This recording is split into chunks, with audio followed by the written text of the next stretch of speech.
Hi everyone.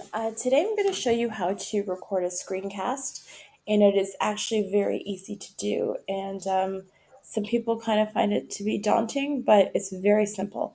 So the first thing you're going to want to do is go to the Chrome Web Store, and you want to be logged into a browser that is Google Chrome. So you don't want to use Internet Explorer. You do not want to use Firefox. So make sure you are in Google Chrome. So you can check that by looking at the um, icon of what you're using. It should look like this for the Google Chrome browser. So we're going to go to the Chrome Web Store, and we are going to search the store for something called Screencastify. And once you search that, you're going to see the results. You're going to look for the one that's called Screencastify Screen Video Recorder. It is a productivity tool, and you will see they're currently receiving 4 stars, and over 10,000 people have it installed. It is the #1 screen recorder for Chrome. You can capture, edit, and share videos in seconds. It's amazing. So in your case, I have rated it here because I already have it added as indicated here, but you will just click the button here that says add to Chrome. So once you click that, it will ask you for some permissions, and you will just accept those permissions. Once you do that, let me just go to a new tab so it looks nice and clean. You are going to see next to the Omni box, so that's the Omni box in Google Chrome. On the right hand side, you will see this icon. So that is the one for Screencastify. So what you would do, you'll see I'm using something else to record this just because I can't do a screencast of a screencast using the same tool.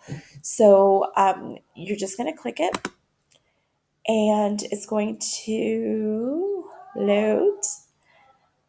And when it does, you'll see that it's a 5-minute limit per video. You can upgrade it. I believe it's $50 for the upgrade.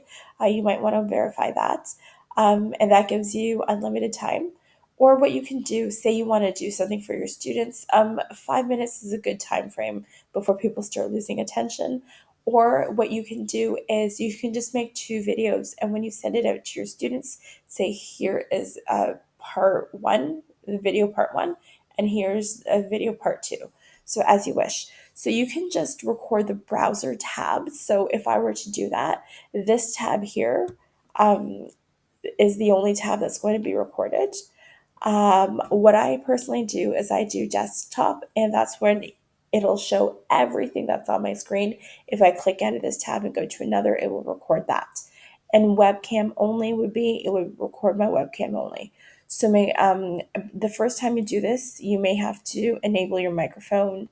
Webcam, I'm personally not using, and you're good to go. So when you're ready to record, you just hit record, and you can record your entire screen, or you can record an application window. So by default, it is your entire screen. Application window would be like, say you have something like PowerPoint open up, and the one that's stored on your computer. So it will only record that application versus your entire screen. So in my case, I'm going to go to entire screen. You just click it, and then there's an option to share. You'll hear a countdown, 3, 2, 1, it said, and now you will see this red dot over the image for Screencastify. That means my screen is now being recorded. So say you're talking to your students about something, and you say, let's see what the exchange rate is today. So in my case, I'm going to go to xe.com, and let's say I want to see what the exchange rate is for the Canadian dollar. So from the Canadian currency right here to the American dollar, let's see what the rate is. So let's say we want to tell students we have 50 Canadian dollars and I'm converting them to US. How much am I going to get? And whatever it is in your case that you show. So I'm going to get $35. Okay, so I'm done my screencast. So I go right back to the Screencastify image to the Omni box. I click it. A dialog box is going to open, and I can just stop my casting.